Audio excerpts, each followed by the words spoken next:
지금 역병 영향으로 주춤하고 있다 해도 최근 들어 현대차, LG화학, 삼성 SDI, SK이노베이션까지 이 종목들이 아주 핫한 시기입니다. LG화학은 한때 시총 3위에 랭크되기도 했었고요. 네 종목 같이 한번 보실까요? 신기하게도 그래프가 거의 똑같죠. 지금 살짝 꺾이고 있는 모습까지도 똑같이 보여주고 있습니다. 이건 회사 재무나 상태의 변화라기보다는 하나의 주제로 엮여있다는 반증이 되겠죠. 테슬라는 말할 것도 없이 현대차도 아주 높은 상승을 보이고 있습니다. 물론 지금 좀 조정 중에 있지만요.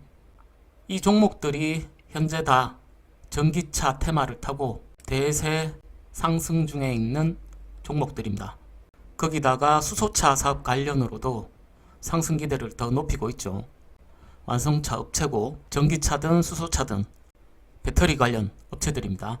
삼전 투자 중인 제가 뜬금없이 다른 종목을 분석하고자 하는 게 아니고 다만 재테크 공유 채널을 운영하면서 댓글로나 주변 지인으로부터 이럴 줄 알았으면 현대차를 살 건데 배당도 좋고 아니야 LG화학을 살 걸, SDI를 살 걸, 차라리 SK이노베이션을 살 걸 하시며 후회 내지는 한탄하시는 분들이 많이 있으십니다. 네, 맞습니다. 사람이 그런 아쉬움이 있을 수도 있겠죠. 쭉쭉 올라가는 타 종목을 보면 더디기만 한 삼전 주가를 보면서 한편으로 이해도 되기도 하지만 조금 더 심적 여유를 가지셔야 합니다. 말씀드린 대로 전기차 관련 종목으로 핫한 요즘이니까 자동차를 예를 한번 들어보겠습니다. 저도 사실 자동차에 무척 관심이 많은 사람 중 하나고요. 학생 때는 자작 자동차 만들어서 경주대회도 나가봤었고 실제 자동차 정비기사 자격증도 보유하고 있습니다. 또 관련 업체에 잠시 몸담았던 적도 있었고요. 뻘소리 각설하고요. 아무튼 지난번 방송에 제가 슬쩍 한번 말씀을 드렸었는데 일반적으로 자동차는 기계 제품이라고 생각하시겠지만 이미 자동차는 전기 전자 제품이고 이 제품들의 총 집합체라고 해도 무방합니다.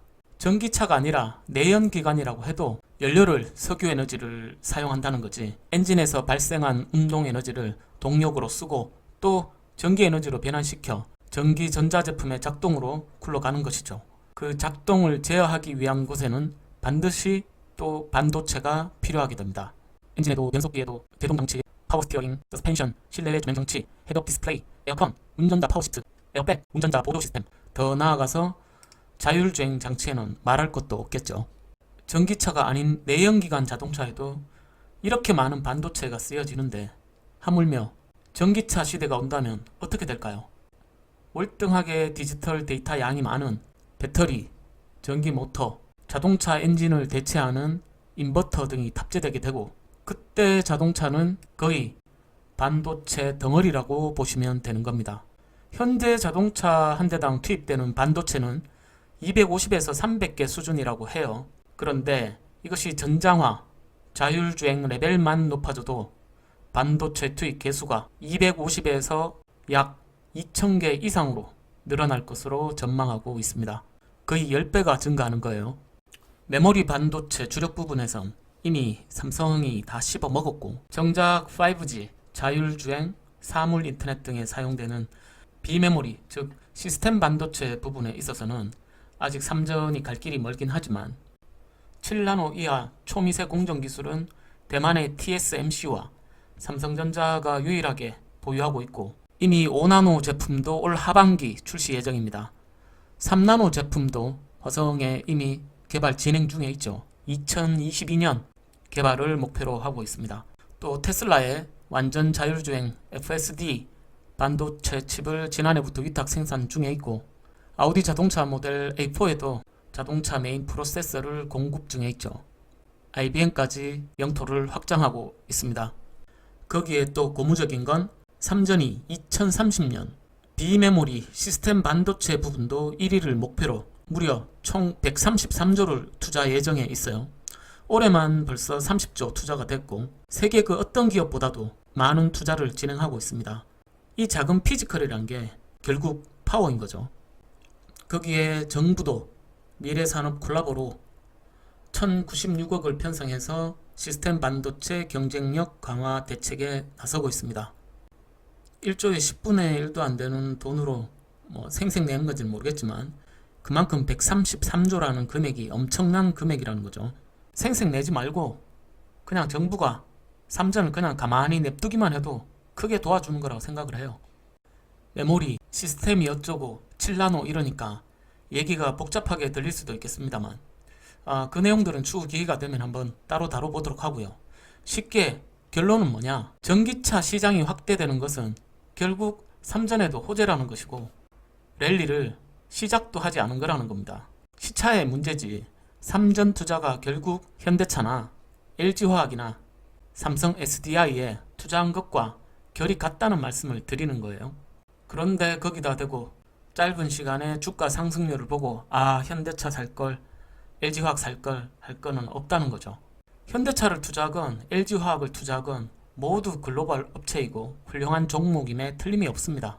다 훌륭한 투자 선택이에요. 그 선택도 다 본인의 투자 성향에 맞춘 자신의 몫이기도 하고요. 기사 하나 보고 가겠습니다.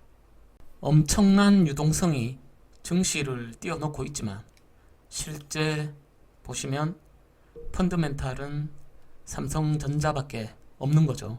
장기 투자로 모아가는 우리가 다른 종목 1도 부러워할 이유가 없습니다. 쿠키예요. 짬짬이 방송 만드는 중에 20일자 마감 기준으로 코스피가 2300선 무너지고 마이너스 3.66% 떡락을 했습니다. 삼성전자 우선주도 48,250원까지 떨어졌네요. 34,900원까지도 갔었는데 그때 오늘 가격이었으면 환호를 했었겠죠. 기고 효과인가요? 5만원에서 또 떨어지니까 두려운 생각 드시는 분들도 많으실 겁니다. 저는 어제 받은 배당금으로 10주 더 담았네요. 분명히 역병 재확산 디스카운트네요. 투자자에게 분명 힘든 시기인 건 맞지만 이 역병이 지난 이후에 그 시점에 삼전이 어떤 위치에 서 있을지 한번 생각해 보시기 바랍니다. 쪼실 필요 없습니다.